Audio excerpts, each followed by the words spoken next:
Hi, I'm Pastor Fritz here at St. John's Lutheran Church in rural Westboro, Missouri.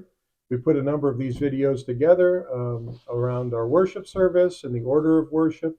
We also have a pretty extensive outreach program, and today I'm talking with Dan Yonkers, who kind of began an outreach to South Africa. This congregation adopted an orphanage. He'll give the details of it, and it has built to such a degree that it is now larger than we could have ever imagined.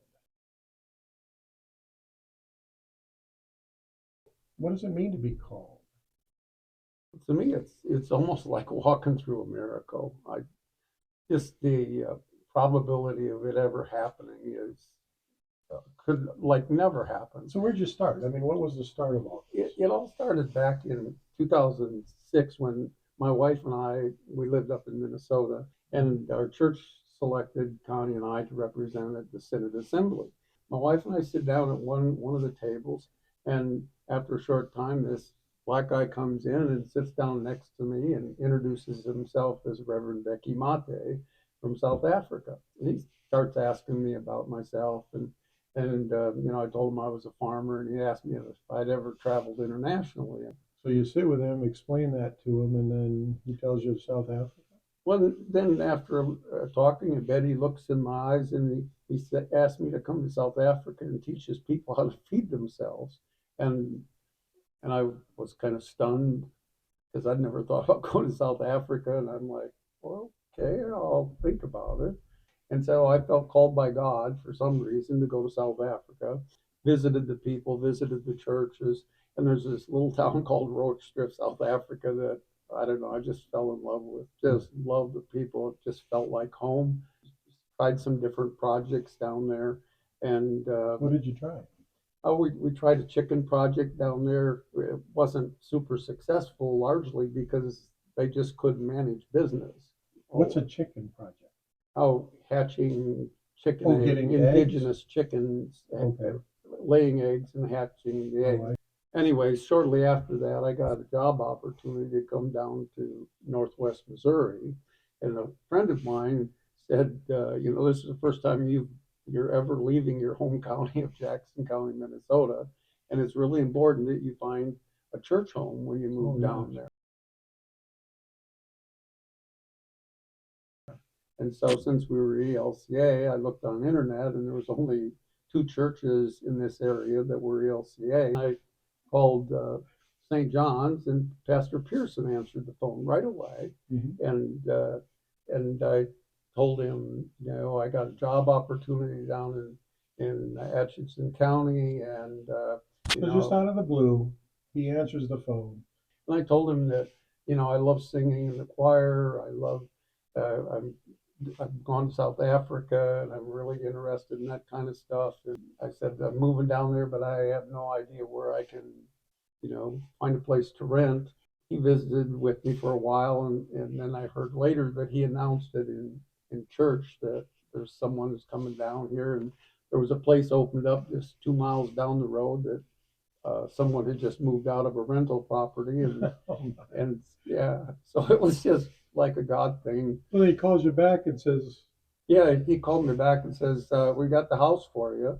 And so then a few weeks later, I came down, and the Cooper Nuclear Power Plant was doing maintenance, and so all the hotels were taken around here. there was no room There in was the no room end. for me in the end, and they took me in and let me stay in their house. The next morning, I get So up out here to the parsonage? at the parsonage, yeah. Okay.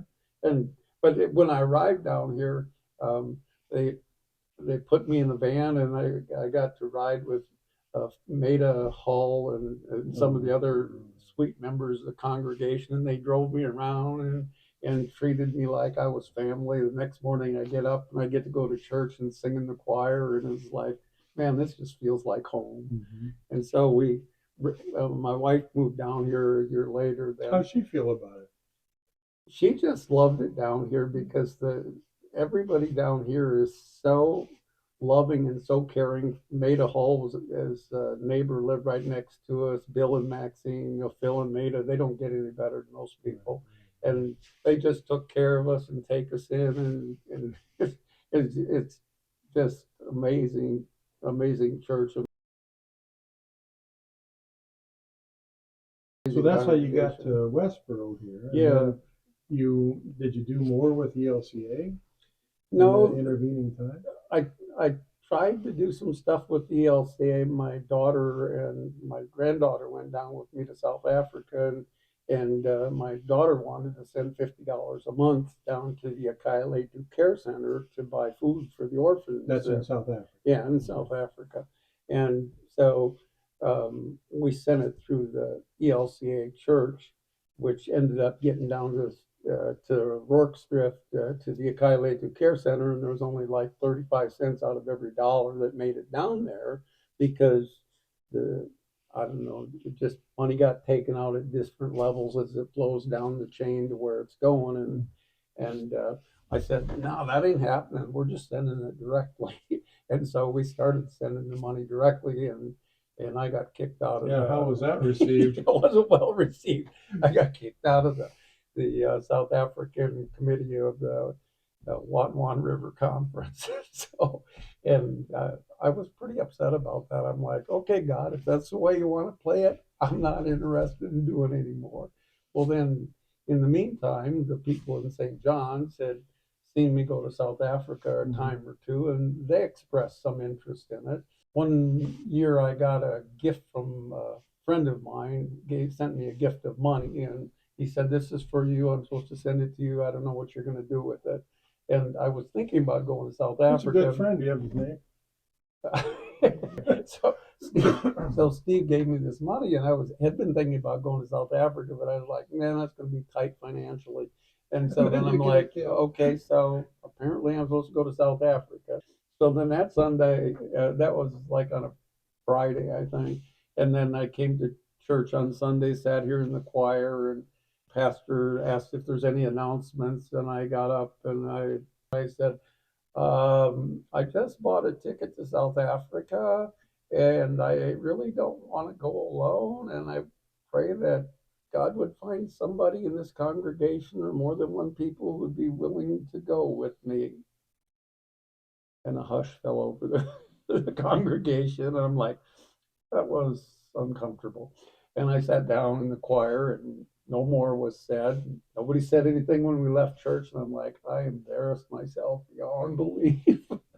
And then the next Sunday, I get Sunday school in the basement here, and Pat Schneider comes up to me and he says, "So, been thinking about South Africa."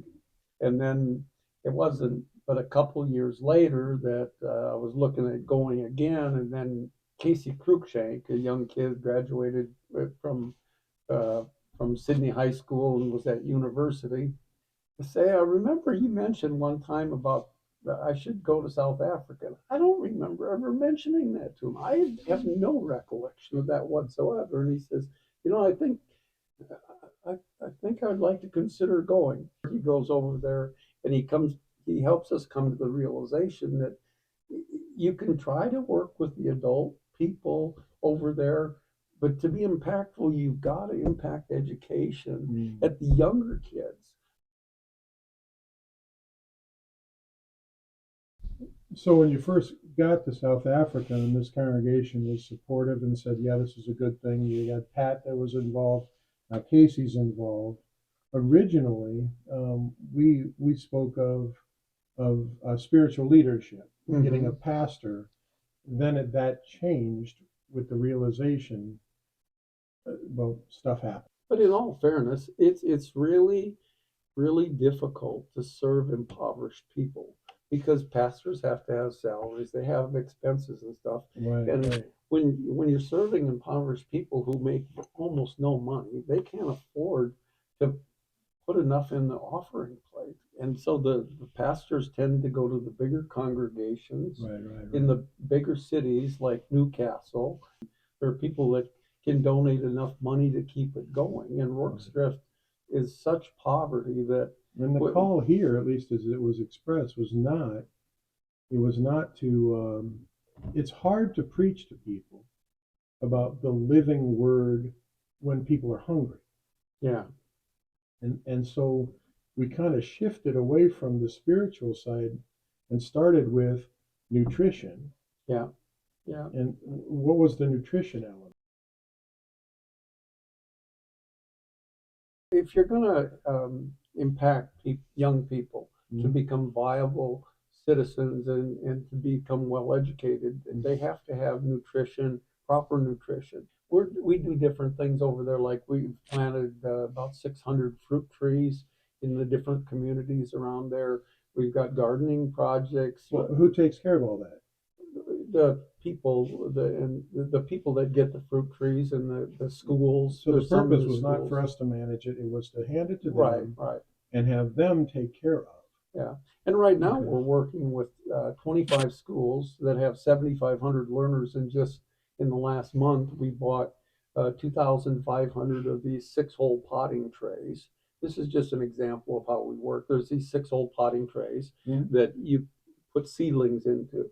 And so the people in South Africa tend to buy a tomato from a store that looks really, really good, and they keep the seeds out of it. But that's an F1 hybrid tomato, and when you plant the seeds, they don't produce very well. No, if you use a seed that So, grows from a great looking so tomato. what people in America would understand is that How about when people in this room?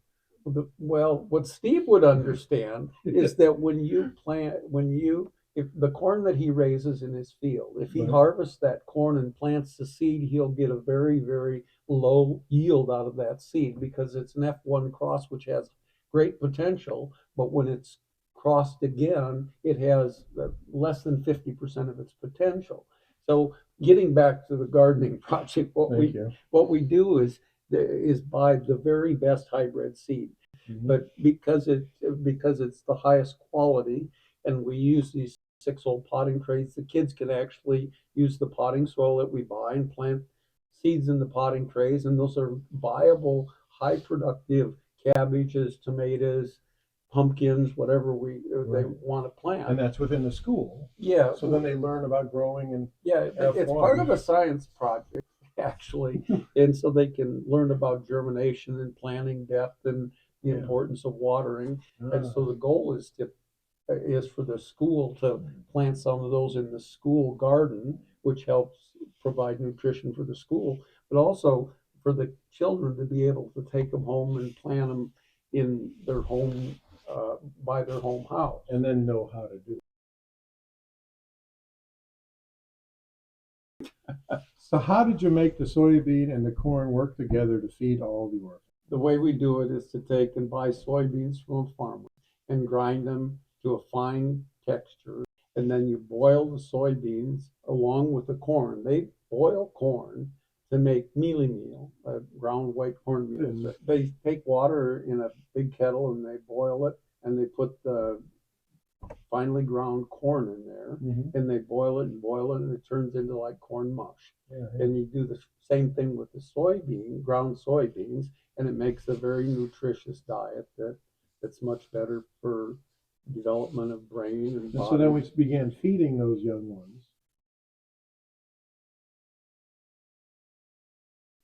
All right, so we're feeding kids. Yeah. Once we started feeding the kids, now we got to do something with that well-functioning brain.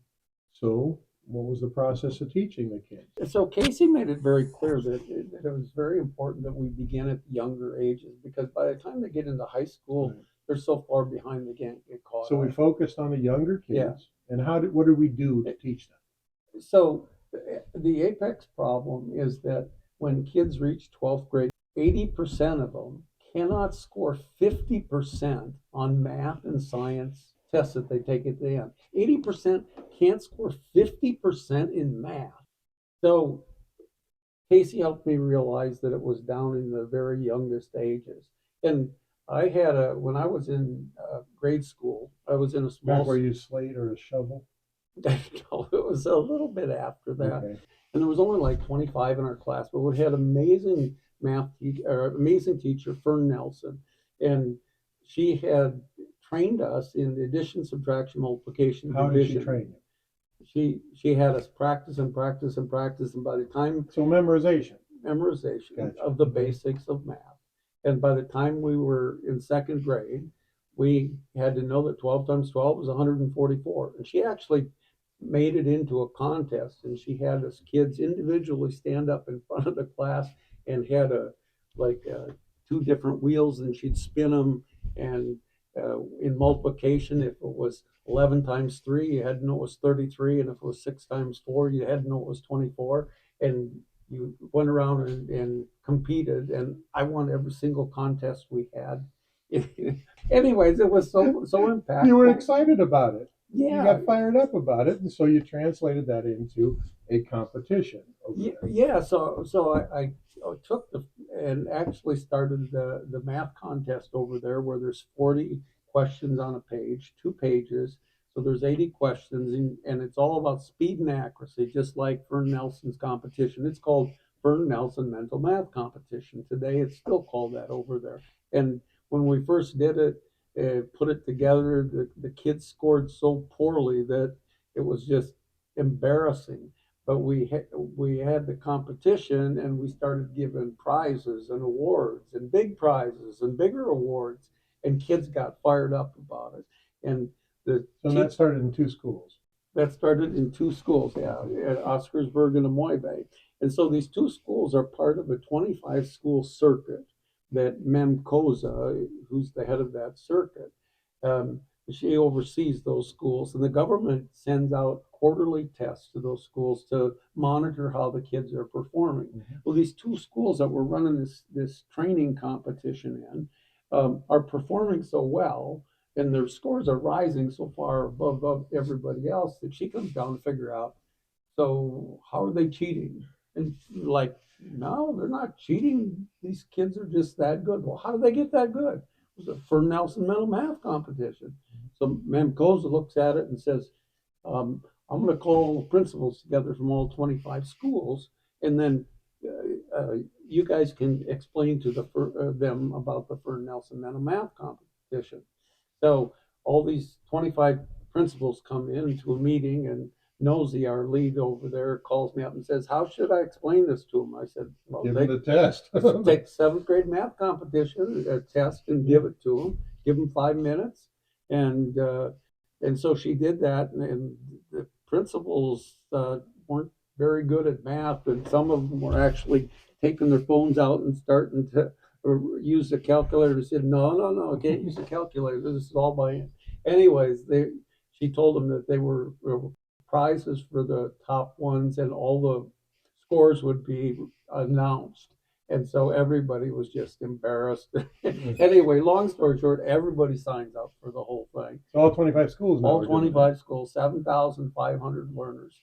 And so we hire 1 or 2 educational volunteers to implement the training tools there at the school. We also have a English Zulu translation competition, because so many of the kids are raised by granny because of AIDS and a lot of those issues over there. And granny speaks Zulu, so when they go to school, they have to quickly, within 1 year, transition to being educated in English only. Why English? Well, because it's the national language of the country of South Africa. Casey Cruikshank identified 2,100 words in any language that are most commonly used words. Mm-hmm. And if you know those 2,100 words really well, you can listen to someone speak to you, and you can fill in the words you don't understand because you understand those 2,100 most commonly used words. So did you do the same kind of flash memorization stuff with that? So what Casey suggested was that we divide those 2,100 words over the 7 grades, 300 words per grade. So mm-hmm. That's what we've done now, is have 300 words for each grade. And then we couldn't figure out exactly how to create that into a speed and accuracy competition. And then my wife says, well, just set up 5 words in Zulu, 5 words in English, A, B, C, D, E, and the answer is D, B, E, C, A, and set up a grid of those. So we set up a 2-page competition where there's 140 words on 2 pages. And they have 5 minutes. And another thing I want to point out on math is that competition, the Fern Nelson Mental Math Competition, was highly impacted by John and Verlaine Hall, Amanda Hall, the Hall family in St. John's here. All educators, yeah. Brilliant math people. Yeah. And Verlaine said to me one time in Sunday school, she said, you know, what you really need to do is add a little bit of algebra in there because anybody can memorize the math tables. And I said, so like what? And she said, well, like x minus 1 equals 7, plus 1, x equals 8.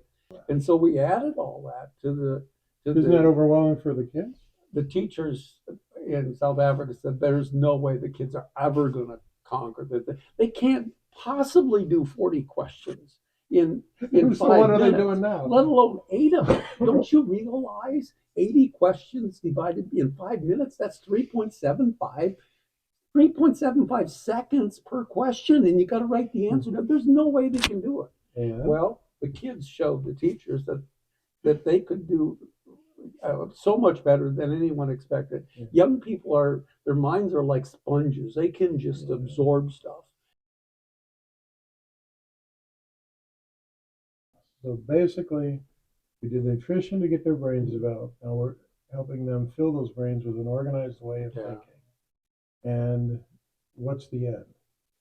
You know, I don't know what the end is, but what I know is that word of the impact of these competitions has spread everywhere, and there's schools outside of this educational circuit that are begging us Right. to provide them with the tools. We fed them, we taught them, and now do they have a pastor? No, they don't have Are a they pastor. still looking? Well, they do have a pastor that just arrived there. Yeah. Once you start developing those brains, and the presence of that spiritual side now comes in. The third leg of that stool. I hadn't heard that there was a pastor there in Rourke's Drift, but when I went there in February, I met the guy, and he's just humble as can be, and he's an amazing man. Because it's not enough just to do the technology and do all that. It's also what's the bigger picture, because a lot of our kids over there now are looking at, the visas over here to learn how Americans do it, to come over here, to go back there, and they're returning to give back to the community. That's the goal in all of this. And the ultimate goal is that we're never been the ones in charge. Is to say, these are your fruit trees, these are your chickens, these are your children. And then you take it. We had a plan for what this was going to look like. And it does in fact end up being that, but it wasn't the route we planned.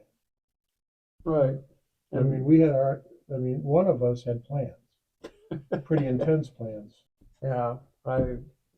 One of my greatest memories of going to South Africa was the one time that I had everything planned out exactly the way. Absolutely perfectly. Yeah, absolutely perfectly. Because I was gonna, I bought a ticket, and I was gonna leave from Kansas City, and I was gonna go over to Frankfurt and fly from Frankfurt down to Johannesburg, and Pastor Dumo was gonna meet me there, and I had everything planned out to perfection. So I got. Where'd you end up? You ended up in Iceland or something?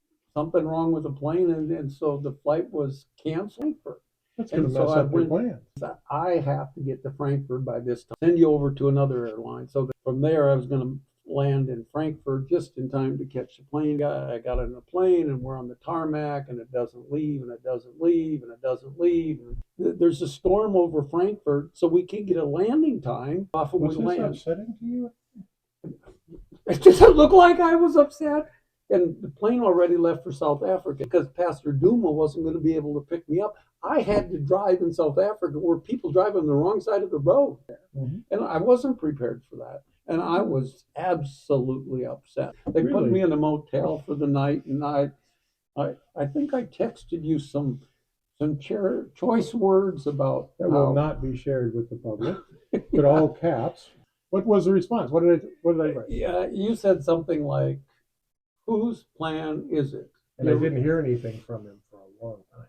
And you were right. It's God's plan. I spent the night there and ruminated on, it's God's plan, but it sure doesn't seem to sit well with me. I don't know what he's got in mind. Before this, before I left, I was actually taking Khan Academy on flash drive. I asked for 2. Brian gave me 3, and I said, I don't need 3. And he said, oh, I'll take them anyway. I get to the airport, and I'm angry at God because I'm going to have to drive in South Africa, and this young black couple comes and sits down next to me, and we start talking, and come to find out that they're educators that are heading back to Zimbabwe, and they're going to work with educating people. And I asked them if they where they'd been, and they'd been in America. And I said, "You ever heard of Khan Academy?" And they're like, "Oh yeah, that is amazing, man! I wish we had internet in South Africa or in Zimbabwe so we can get access to those kind of tools." And I reached in my pocket and I said, "I think God wants you to have this." And so the extra flash drive that Brian Betty sent with me with Khan Academy ended up going to Zimbabwe. And who knows where that's going to go. Yeah, So in a flash, flash drive. Yeah, in a flash. God's plan came true. And that's been the entirety of the South African experience.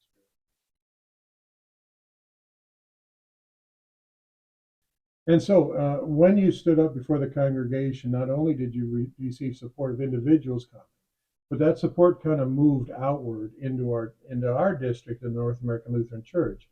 Folks from Mountain City, folks from Johnson, folks down south all the way down to Mankato began to support not just with personnel, but also with resources. That's how it kind of began. That's how we kind of ran it. But you started another foundation. What was that? We started a foundation in South Africa, a non-governmental organization called Helping Hands Family that is able to receive the money Okay. and in a bank in South Africa. And with Helping Hands, that gives us a direct line, and the other individuals who are part of it. The goal of St. John's Lutheran Church is to be kind of the seed money, and to hand that over so that they take responsibility. And that's what's been kind of remarkable about this is you finding the right people in the right spot to be good stewards of those resources. All right, so we've got all these funding now moving forward. If anyone's interested in supporting the South African program here at the church, they can simply send the money to St. John's Lutheran Church. 100% of that will go directly to Helping Hands. Is also helping. You can send it directly to Helping Hands as well. Yeah, if this video ever ends, Steve will put all the contact information, all the stuff that you need if you're interested in supporting. So, what's going to be happening this summer? Oh my gosh, we got a really exciting thing happening this summer. Our lead people over there, Nosy and Hala. Yeah, two young ladies that are just amazing. They're coming over to the United States from July 5th until July 27th. They'll be here from July 5th to July 27th and want to give them an opportunity to meet the people of St. John's Lutheran Church, give them opportunities to see the technology and farming and greenhouses and stuff around here, meet as many churches of the Great Plains Mission District as possible, and then also going to take them up to Fargo, North Dakota to work with my son and some of his compadres up there on developing ways to take this mental math and this translation competition and put it into digital format so we don't have the expense of the paper and the ink all the time. So it can be on phones, on laptops, on iPads. So if you're within 2 hours of our congregation here in Northwest Missouri, you can come meet them. We can't ask them to travel very far, can we? We'll take them wherever you want. Wherever. So yeah, okay. Even Everest. Even Everest in the Himalayas. No, in Kansas actually. Yeah. But yeah, we'll have something here if you're interested, and hopefully we can get that thing online where you can meet these two individuals. We've had a number of folks come over here, phenomenal, called, joy-filled, hope-filled folk that simply want to bring to their communities what many of us take for granted. And I hope you can be a part of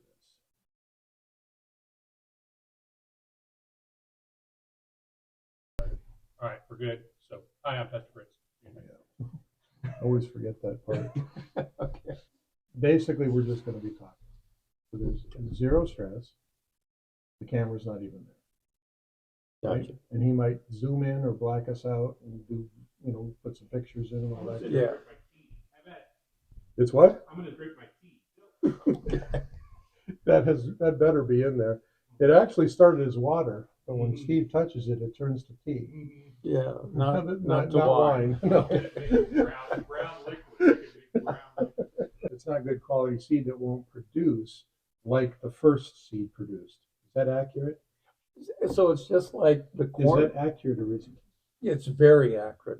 Don't Pastor. start on me. Very accurate. Farmers in America know that if you're going to feed monogastrics, okay, so monogastrics are monogastrics. What was that story? Okay, Sorry. we're kind of off in the weeds here. Yeah, okay. I love the weeds. We're off in the weeds. They're F1 weeds, so they won't Yes. reproduce. So, Okay. Dan, could you explain a little bit better, ask him about what did you do with the soybeans and corn to Make it work. help feed the people over there? Because right now, I don't know if you're feeding a people or a pig right now. Okay. All right, so that Steve, this is the cut where I'm asking him this stuff.